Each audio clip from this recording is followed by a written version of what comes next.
Once, I managed to catch the Pokémon Tower Marowak. You know, the ghost one. Usually it'll slog off any Pokeball thrown at it. Out of curiosity, I tossed a Master Ball at the Marowak. If you're wondering, I had hacked an infinite amount of Master Balls at the beginning of my Pokémon Blue save for the sake of convenience. It was the equivalent of an airplane read in terms of Pokémon game playthroughs, so I didn't really care. I was expecting the game to break immediately upon capture since the Ghost Marowak probably works differently from your usual Marowak caught in the wild. Nothing happened, however, and the game went on just as planned. It appeared in the last slot of my party, seeing as I had yet to add a sixth. At the very least, I expected a sort of missing no type, but the game appeared to have treated it as a normal level 30 Marowak. It wasn't even a ghost type, though if you fought Ghost Marowak in-game, it never is a ghost type. I had always wondered what would happen if you did manage to catch the Ghost Marowak.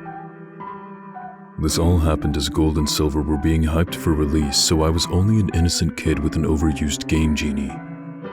Since then, I've found out that using a cheat device to catch the Ghost Marowak will leave you with a real one, although the only thing I used a cheat device for was the infinite Master Balls at the beginning, which makes the catch even more peculiar. I was satisfied with the Pokemon, of course.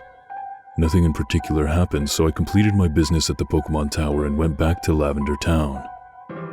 I expected with all the hype something to finally happen in Lavender Town. The music didn't seem different at all, and upon talking to everyone else I concluded that all was well in Pokeland. I healed my Pokemon at the Poke Center like normal and went along on my merry way to Saffron City. I didn't notice it until later, but the guard at the gate didn't just let me through. He was gone. Anyway, Saffron City was free to roam regardless. In continuation of the game's plot, I made my way to Sylph Co., only to discover again that the place was empty of the usual rocket grunts on every corner. In fact, the whole city was empty. The Pokemon Gym empty. I visited the routes just north, south, and west of Saffron. Empty. I didn't notice how devoid of trainers Route 8 was until now. I shut the game off in a foolhardy attempt to return to my previous save before the Pokemon Tower.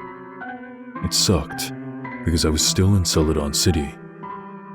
At least I had beaten Erica and gotten the Rainbow Badge, so all I had to do was leg it back to Lavender Town and do the Pokemon Tower all over again, without catching the Marowak, of course. All was well. The NPCs were intact and nothing showed telltale signs of being glitchy.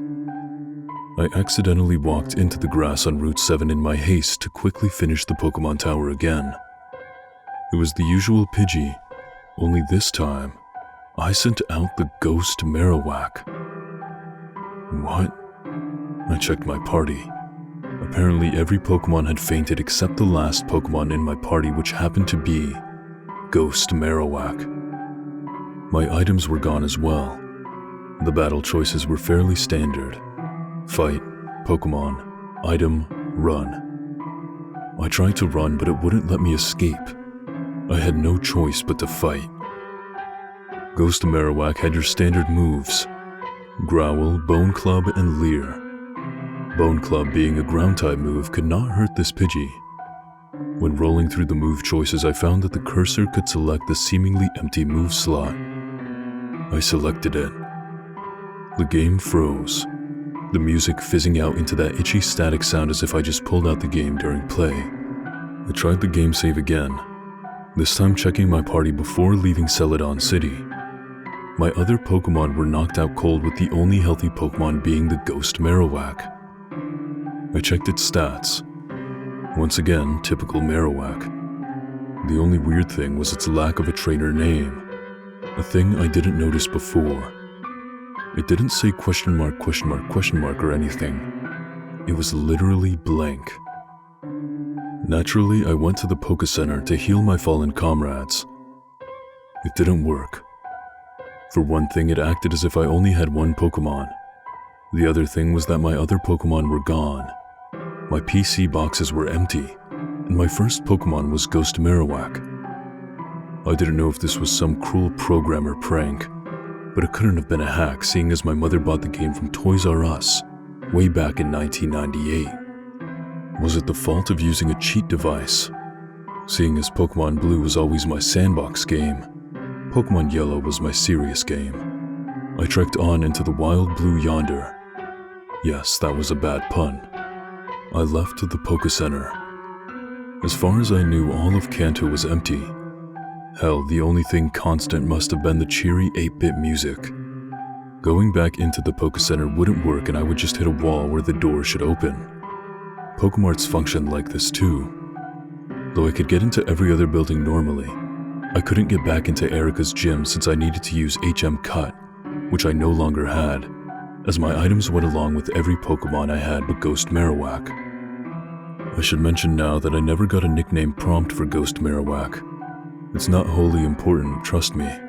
It was just Marowak. If all the NPCs were gone, I wondered about the Pokemon.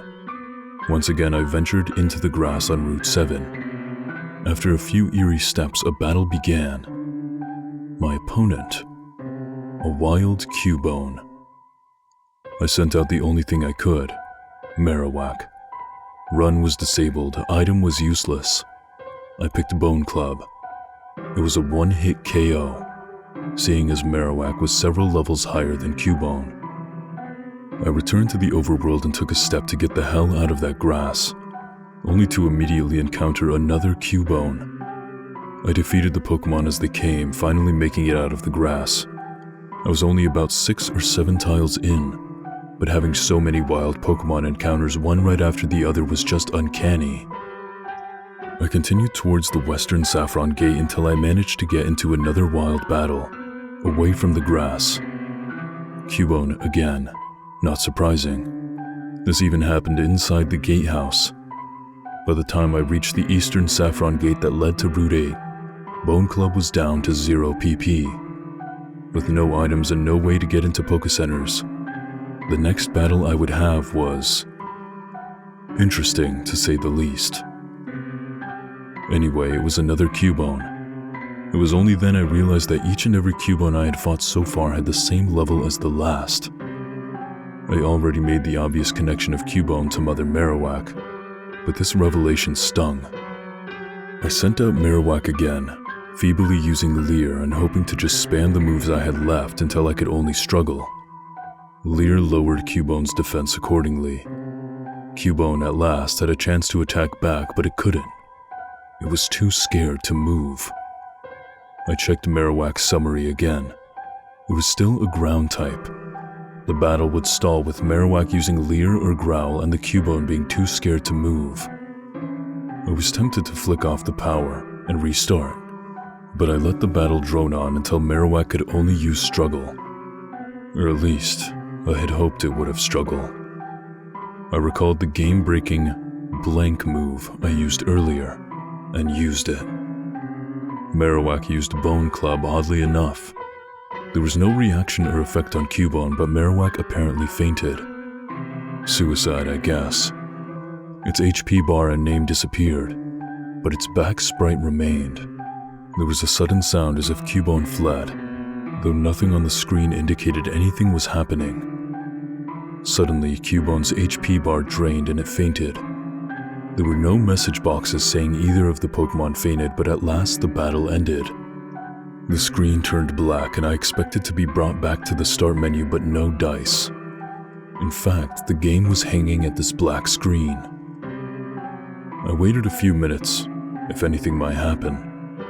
Eventually, the black slowly edged away, revealing the Pokémon Tower's first floor. Though of course the NPCs were gone. The in-game menu was disabled and all I could do was walk. Eventually, I made it up the tower and walked to the place where you encounter the ghost Marowak. There was no music, making the place even more eerie. There was an item where you would find Mr. Fuji as he was being held hostage by Team Rocket though. I went to see what it was, of course. The usual item acquisition sound played, but there was no message saying what it was. My menu was enabled again, and even though the cursor rolled through every selection, the only thing that ended up working was the trainer card. I named myself Bender, by the way. As you can imagine, it was pretty torn up. The faces of gym leaders were ruined by random patches of numbers and letters, the usual border corrupted by various in-game tiles. My name wasn't Bender anymore, becoming a random line of letters and numbers. A couple letters of my new name were actually NPC and Pokemon menu sprites. The amount of money I had appeared to be a lot as the row of 9s ran off the screen. It was a mess of unused and used data. I pressed A again, hoping to just get out of that thing. Seconds after, I realized I was missing the typical trainer sprite. It appeared moments after I pressed A. No, it wasn't some disembodied red sprite with blood all over it. It was a Marowak sprite. Even though every pixel of the sprite was in its right place, it looked a little sadder. I pressed A again, only to hear the desperate sound of its cry. The next day, I tried to see if the game save would be salvaged, but the only thing I heard upon continuing the game was the Marowak cry against a dark, formidable background. I didn't play Pokémon Blue for a while. A few weeks after that, I lost the game somewhere in my room and haven't seen it in years. I've since played Fire Red, and though I know there's no way in hell that kind of crap can happen in Fire Red, I'm still uneasy battling that Marowak.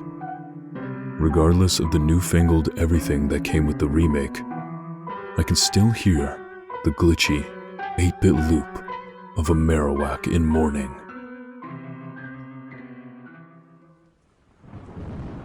That was Ghost Marowak. Another request. If you have any requests, of course leave them below. As for the story, I thought it was very refreshing. It was similar to Pokémon Rotted Yellow, in that there wasn't just a bunch of gore and violence. Instead, it played off spookiness and ambiguity. For me, it wasn't that scary, it sounded more annoying. Like if I was playing this game, I would be super bothered that I can't do anything. I would just honestly wipe the entire game or just throw it away. I like the subtle ending as well. The entire thing felt realistic, and so it makes me wonder if it was real, then maybe it was just a hack from the Game Genie that someone did to make the entire game like that, using an action replay. As a kid, I know that that's possible. I'd give it maybe a 3 out of 5 still, just because there wasn't that much actually to it. Let me know what you thought of the story though, and thank you for listening, and for answering the call of the Night Spirit.